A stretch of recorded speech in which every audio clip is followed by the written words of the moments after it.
Assalomu alaykum azizlar. Mana oxirgi videomizda ahvolimiz anchagina ayanchli edi, lekin biz dunyoni qo'lga olish uchun o'z faoliyatimizni boshlagan edik. Xo'sh, mana biz bir vaqtning o'zida 3 mamlakat, ya'ni Pokiston, Eron hamda Armeniya davlatlari bilan urushmoqdamiz. Xo'sh. Demak, biz urushni boshladik. Yoki-da davom ettiraylik.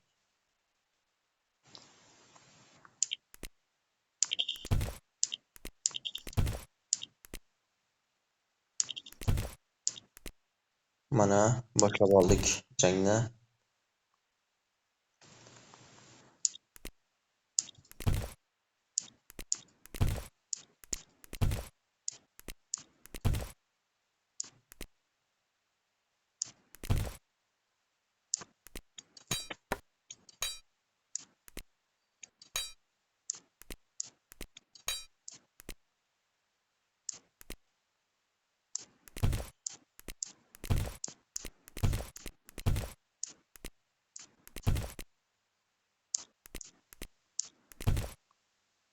Xo'sh, mana holatimiz juda ham ayanchli, lekin boriga baraka. Deydimi, nima deydi? Boshlandi jang. Xo'sh, Eron bilan Pokiston chegarasini ajratdik va o'zimizga ayanchli holatga olib keldik.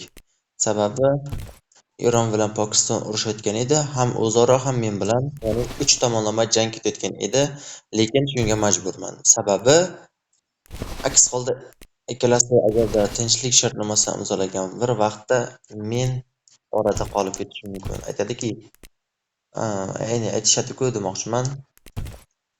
Nahanglar urushayotgan vaqtida maliskalar nimadir bo'ladi deydimi? Shunaqa debdi. Anig'ini bilmayman.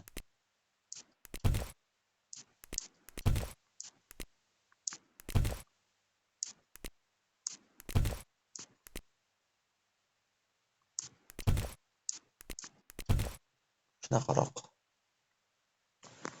Lekin mana qo'ldan kelguncha harakat qilyapmiz yutqazmaslikka. Endi boshqa ilojimiz ham yo'q. Agarda yutqazsak, holatimiz juda ham ayanchli.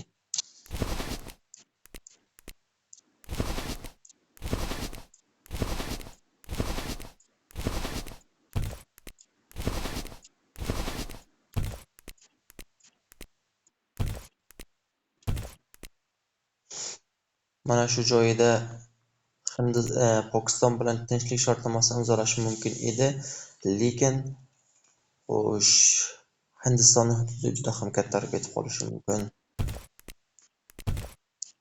Mana shunday juda ham bir ma'noda g'alati vaziyatga kelib qoldik.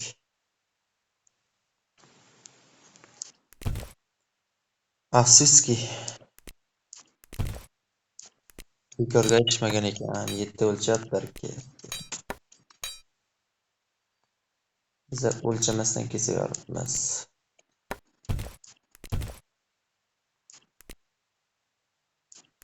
Xo'sh. Lekin qo'ldan kelguncha harakat qilyapman. Tuzib qo'ymaslikka.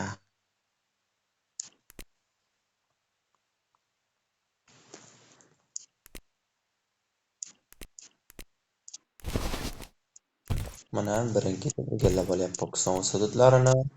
Hindiston kirib kelyapti. Bizni jangchilar juda ham oz. Juda ham oz. Majburman.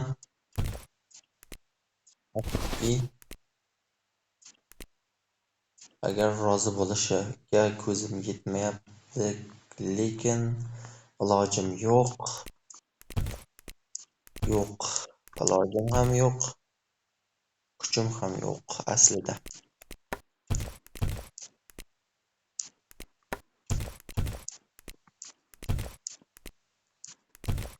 Bunday o'ylamagandim birinchi videomdan. Yutqazib qo'yaman deb.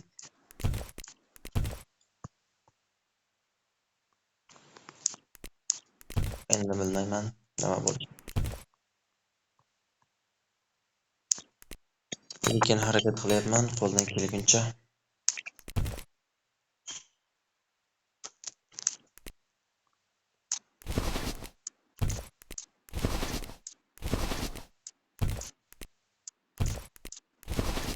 Hozirda Eronni bir yoqlab qilib olishim kerak. Asosiy maqsadim mana shu.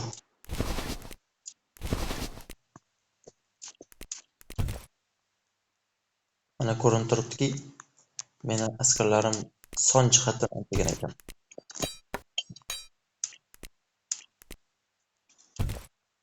Son jihatdan anchagan ekan. Sababi nima? Sababi mening aholim va aholining zichligi juda ham kamligi. Mana shuning uchun aytgandim men. Eng muhim omillardan biri bu aholining soni. Bekordan bekorga aytilmagan. 1000 qirol aslaha bo'lgani bilan ularni ishlatadigan kishi bo'lmasa bir tiyin. Bir tiyin. Xo'sh, bu yoqda bir tarafi tinchigan Eronni bir tarafdan tinchitib oldik. Ortiqcha askarlarni bu yoqqa yordamga chaqirmasak.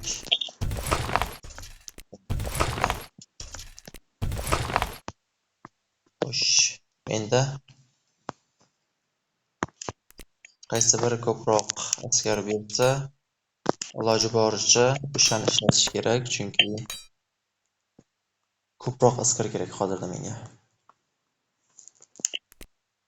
Mana ko'rib turibsizlarki, Pokiston aholisining soni ko'pligi bittadan ma'lum bo'lib qolyapti. Aholi qanchalik ko'p bo'lsa, 1000 pul bo'lgani bilan baribir aholiga ham bog'liq. Mana ko'rib turibsizlar.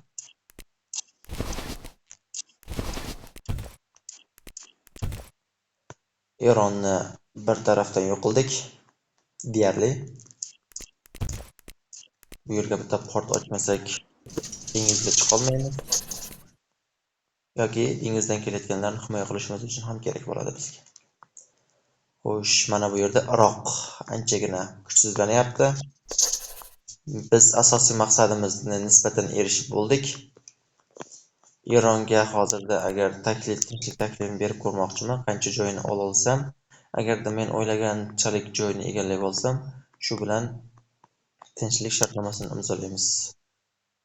Xo'sh, men asosan mana bu Kaspiy bo'yi hududlarini egallashni aytmoqchi edim. Sababi menga bular strategik ustunlik beradi keyingi bosqichlarda.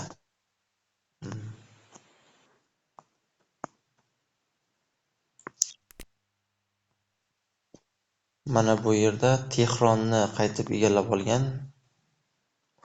Men bu yoqdagi oddiy kichik joychalarni voz kechaman. Hop. Bu tomonga harakat qilaman. Nima uchun? Chunki qanchalik yulduzchani ko'proq beradigan bo'lsa, o'sha yerda aholi va iqtisod baland bo'ladi.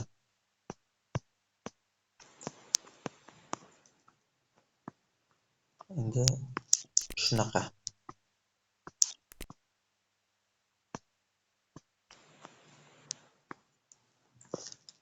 Boshqa ilojim yo'q, tinchlik shartnomasini imzolashga harakat qilib ko'raman.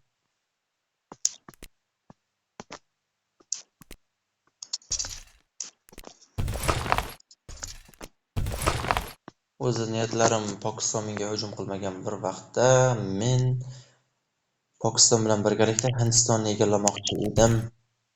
Lekin yo'q. Bunday bo'lmadi. Ya'ni o'ylaganimdek bo'lmadi. Nima ham berdik? Mayli, boriga baraka.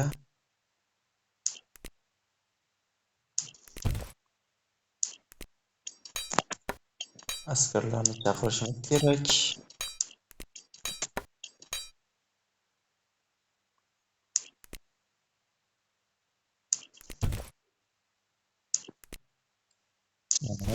Pokiston hujum qilyapti. o'z hududlarini ozod qilyapti u. Biz esa bostirib kirayotgan bosqinchi bo'lib qolganmiz bu yerda.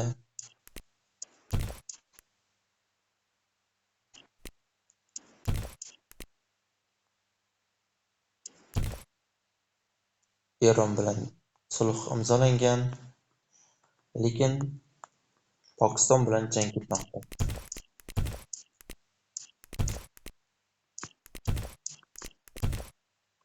Harbiylarimiz soni juda ham kamayib ketdi.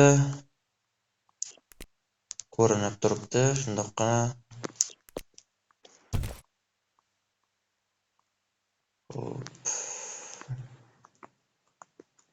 Bu yoqdagi qo'shinni olib keldik. Ahvol og'ir.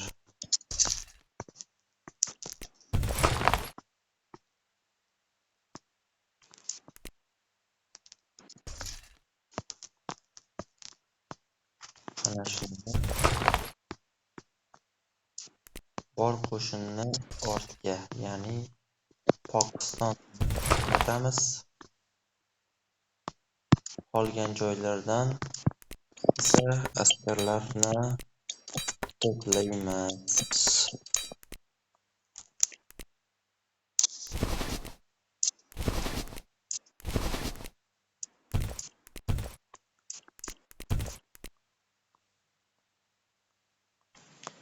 Bu yerda Hindiston ham anchagina kuchga ega, sababi ham aholisining ko'pligi bir tarafdan, ham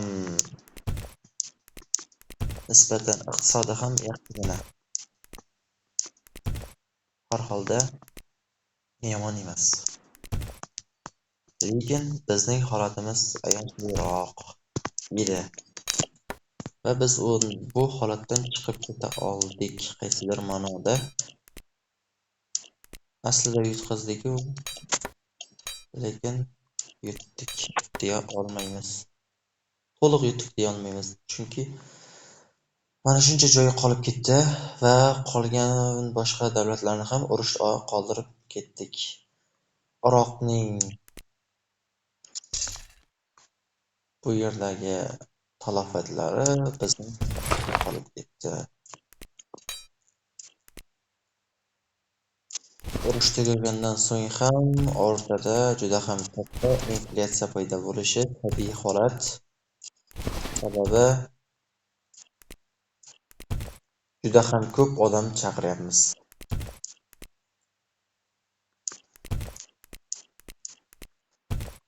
Meni maqsadim Islomobodni olish edi.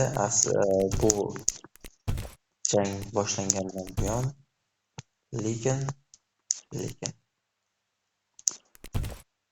bilmadim, ancha yengib qoldik nazarimda.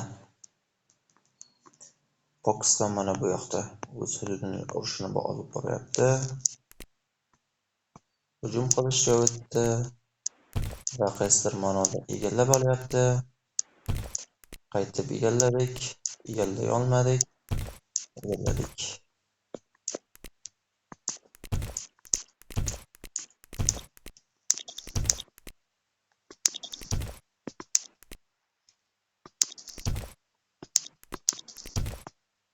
Mana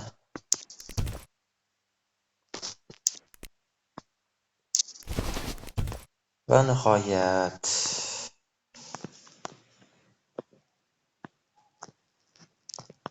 ko'rib turibmizki,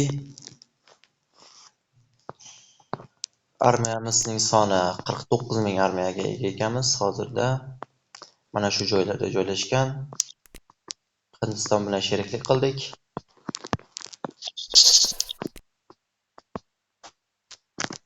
Xo'sh, vaqt o'tib ketibdi. Negadir menda 15 daqiqadan uzoq bo'lgan videolarni YouTube'da yuklab bo'lmayapti, yoki yangiligimiz uchun shunday qilayotgandir. Boshqa sababini biladigan bo'lsa, yozib ketsa xursand bo'lar edik. Ya'ni yordam bo'lardi bizga anchagina. Uni davosini ham aytsa. Rahmat azizlar, mana Eron bilan kelishib oldik. Bu yoqda yangi jang boshlanishining arafasi turibdi, ya'ni Pokiston bu tomondan ham egallab kelyapti. Bu yoqqa harbiy berishimiz kerak. Keyin Pokistonni asosiy o'zining tub hududini egallab bo'ldik. Mana shuncha kattardi hududimiz. Rahmat hammaga.